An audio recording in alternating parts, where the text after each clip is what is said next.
केजरीवाल से ज्यादा स्वार्थी आदमी और बेशरम आदमी राजनीति ने नहीं देखा होगा। क्यों? और बैग वैग बांधे नजर आता है कि ट्रक पे केजरीवाल का सामान चढ़ाया जा रहा है। बेल मिल गई, मान लिया बाकियों को भी मिल गई, लेकिन बेल इतनी अजीबो गरीब मिली है। ये बेल मिली या गीला करके जूता इनके मारा गया है। तो यहां तक आने वाले वक्त में केजरीवाल ने एक नई मिसाल इस देश के सामने रखी है कि अब विधानसभा चुनाव दिल्ली दो नैरेटिव पे लड़ा जाएगा। एक लड़ा जाएगा कि केजरीवाल भ्रष्ट है। हाँ तो साथियों, जो अरविंद केजरीवाल को ऐसा लग रहा था मानो ये देश दुनिया भूल चुकी है, तो फिर से एक बार अरविंद केजरीवाल चर्चा में है। बेल मिली है, तमाम शर्तों के साथ मिली है, अपराधी की तरह मिली है। इसके अलावा जो मानूंगा कि चौंका देने वाला फरमान केजरीवाल ने अपने बारे में सुनाया है कि मैं 2 दिन के भीतर रिजाइन कर दूंगा, इस पर बहुत छोटा सा विश्लेषण। ये सिर्फ एक नैरेटिव की लड़ाई चल रही है दिल्ली विधानसभा को लेकर। तो देखते हैं दोनों तरफ की बात करके कि ये नैरेटिव की लड़ाई या पॉलिटिकल चेस बोर्ड पर आखिर में कौन कामयाब होता है।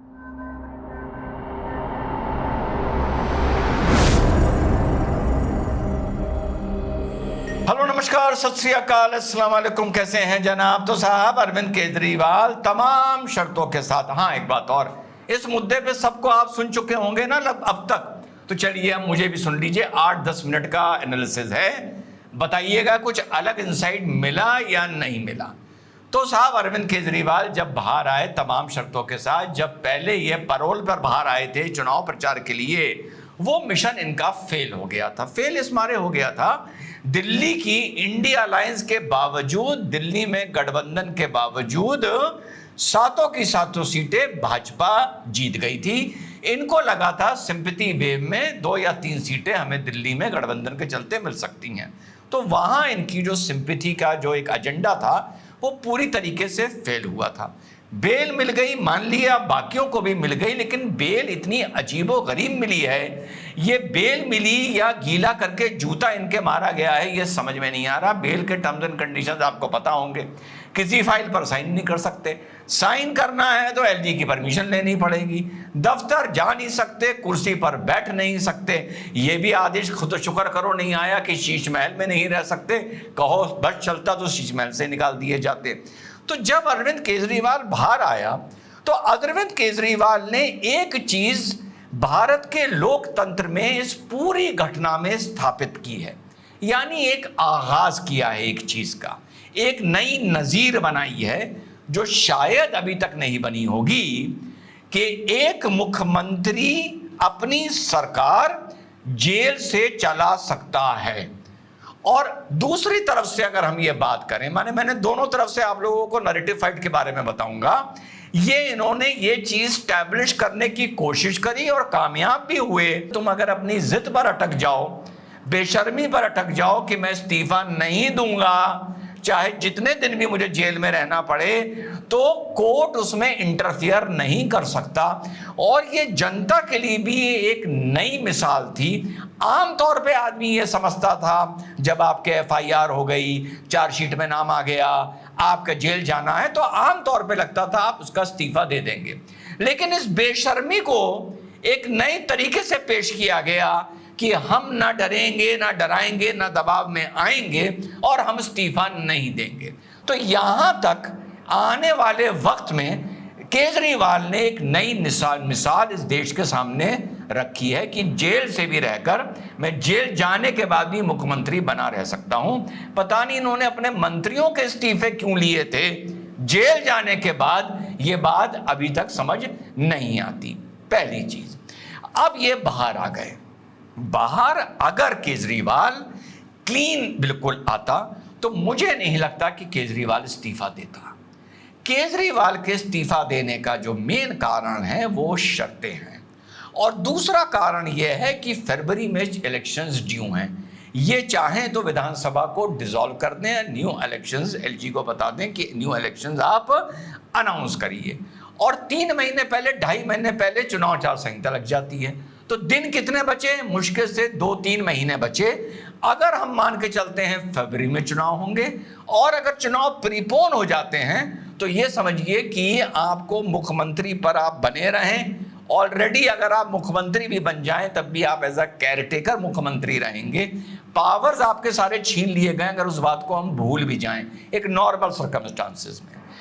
ये बात केजरीवाल को समझ में आ गई कि बीजेपी विधानसभा चुनाव दिल्ली में जो केजरीवाल को अटैक करेगी वो इसी बात के लिए करेगी जो मैंने वीडियो के पहले पार्ट में आपको बताया कि इस आदमी ने बेशर्मी की, स्वार्थ की, अपनी कुर्सी ना छोड़ने की, अपनी इस भूख में या प्यास में या हवस में इस आदमी ने इस लोकतंत्र में 68-78 साल में एक नई मिसाल कायम की है। ये इतना बेशरम आदमी है जो कहा करता था हम कुर्सी छोड़ देंगे। दूसरा नैरेटिव इसका यह है कि जेल में रहते हुए अगर केजरीवाल रिजाइन करता तो यह माना जाता कि उसने सेंटर के दबाव में रिजाइन किया या मुकदमे के दबाव में रिजाइन किया, तो उसका लाभ भी भाजपा को मिल सकता था। तो पहला एजेंडा जो केजरीवाल ने चला वो चला कि मैं अंदर रहते हुए रिजाइन नहीं करूंगा। बाहर आने के बाद बीजेपी इस चीज को जरूर इलेक्शन में भुनाने जाती कि ये कितना बेशर्म आदमी है कि इतनी बेशर्मी के बाद भी इसने अपनी कुर्सी नहीं छोड़ी। इधर सुप्रीम कोर्ट ने इसके सारे पावर्स ले लिए। अब इसको मौका मिला एक, और ये जो है ना कि वो 2 दिन का क्या राज है, नहीं मुझे इसमें कोई राज नहीं लगता। ये सिर्फ एक चीज को डेलिब्रेट करने के लिए या उस पर चिंतन करने के लिए ये इसने किया है। हाँ, अभी भी इस्तीफा दिया नहीं है जब हम आपसे बात कर रहे हैं। अगर ये इस्तीफा नहीं देता केजरीवाल तो मेरे हिसाब से परसेप्शन की लड़ाई में केजरीवाल के साथ दांव हो जाएगा, यानी केजरीवाल बुरा फंसेगा राजनीतिक नजरिए से। अगर ये इस्तीफा दे देता है केजरीवाल और ये फिर गली गली जैसा इसने बताया है मैं घूमूंगा, ये करूंगा, वो करूंगा, तो ये लोगों को दिखाएगा कि देखिए जनता के बीच में मैं फिर आया हूं कि आप लोग मुझे मुख्यमंत्री चुनना चाहते हैं या नहीं चुनना चाहते। ये नौटंकी आप लोगों को याद होगा जब कांग्रेस के साथ मिलकर केजरीवाल ने सरकार बनाई थी, तो ये गठबंधन होना चाहिए या नहीं होना चाहिए ये पूछने के लिए भी ये दिल्ली की जनता के पास गया था। आप लोगों को वो घटना याद होगी या जो लोग दिल्ली पॉलिटिक्स को फॉलो करते हैं। अब ये जनता के बीच में जाएगा, ये एक त्यागी तपस्वी बन के जाएगा। ये कहेगा मुझे कोई मोह नहीं है। ये भी कहेगा कि मुझ पर यह नैतिक दबाव बना रहे थे साथियों, इसी जिद में मैंने इस्तीफा नहीं दिया था क्योंकि तुम्हारा केजरीवाल कभी झुक नहीं सकता, डर नहीं सकता, कोई उसको दबा नहीं सकता, वगैरह वगैरह। ये डायलॉगबाजी भी होगी। यानी इतने दिन जो इसने रिजाइन नहीं किया उसको ये अपने जलवे के तौर पर या अपनी जिद के तौर पर दिखाएगा कि नरेंद्र मोदी के दबाव के आगे, तानाशाही के दबाव के आगे मैं इन लोगों से टक्कर जेल में जाकर भी मैंने ली। अब बीजेपी ये कहेगी, पूरे चुनाव में बीजेपी का एक नैरेटिव होने जा रहा है कि इसने जो इस्तीफा दिया है वो सिर्फ नौटंकी के लिए दिया है। सुप्रीम कोर्ट ने वो उस बेल के साथ इसके गीला जूता मारा है, इसके सारे अधिकार ले लिए हैं। बिल्कुल रबर स्टैंप मुख्यमंत्री भी नहीं छोड़ा है। रबर स्टैंप उसको बोलते हैं जो जिससे बोल दिया जाए कि आपके पास ये फाइल आई है, आपको इस पे मोहर लगानी है, अपनी और साइन करना है। यानी मोहर लगाने और साइन करने का भी पावर इससे ले लिया गया है। अब विधानसभा चुनाव दिल्ली 2 नैरेटिव पे लड़ा जाएगा। एक लड़ा जाएगा कि केजरीवाल भ्रष्ट है, केजरीवाल ने बेशर्मी दिखाई और जेल में अंदर रहते हुए भी इस्तीफा नहीं दिया, एक गलत मिसाल पेश करी। और तीसरा यह पेश किया जाएगा कि जो इसने इस्तीफा दिया वो सुप्रीम कोर्ट की शर्तों की वजह से किया, जो पाबंदियां ऑनरेबल सुप्रीम कोर्ट ने केजरीवाल के ऊपर लगाई हैं। ये बेकार हो चुका था एज अ मुख्यमंत्री, इस मारे इसने इस्तीफा दिया है। केजरीवाल क्या नैरेटिव लेके चलेंगे? केजरीवाल ये नैरेटिव लेके चलेंगे कि जैसा मैंने पहले बताया कि मैंने जेल से इस मारे इस्तीफा नहीं दिया क्योंकि मैं इनको दिखाना चाहता था कि मैं ना तुमसे दबूंगा ना डरूंगा, मैं जेल में भी रह के मुख्यमंत्री बना रह सकता हूं। तुमने अगर यह सोचा था कि मुझे जेल भिजवा कर यहां पर मुख्यमंत्री बदल दोगे या आपको तोड़ दोगे तो तुम गलत थे। और जब मैं बेल पर बाहर आ गया हूं तब मैं जनता की अदालत में जा रहा हूं। कुर्सी से मुझे कोई मोह नहीं है, कुर्सी पर मैं लात मारता हूं और जनता के पास जाके पूछ रहा हूं क्या मैं इस लायक हूं कि आप मुझे चौथी बार दिल्ली का मुख्यमंत्री बनाएं। तो ये दोनों नैरेटिव की लड़ाई होगी। एक होगी मैं बेल पर बाहर आ गया, मैंने कुर्सी पर लात मार दी। एक होगी केजरीवाल भ्रष्ट है, इतने साल अंदर, इतने महीने अंदर रहने के बाद ये बाहर आया, लेकिन ऐसी शर्तों पर आया कि सुप्रीम कोर्ट ने प्रथम दृष्टिया इसके सारे अधिकार बतौर मुख्यमंत्री छीन लिए। इसके पास कोई अधिकार ही नहीं बचा था, इस मारे इसने मजबूरी में इस्तीफा दिया। अब इन दोनों नैरेटिव में देखना यह है कि दिल्ली का मुख्यमंत्री बनता कौन है। अगर दिल्ली का मुख्यमंत्री सुनीता केजरीवाल बन जाती हैं तो नैरेटिव फाइट में समझ लीजिए केजरीवाल ने अपना चौपट कर लिया। जितना भी मैं इस तरफ का नैरेटिव बता रहा हूं, जो ये लेके कैंपेन में उतरेंगे, वो समझ लीजिए शून्य हो गया, बेकार हो गया।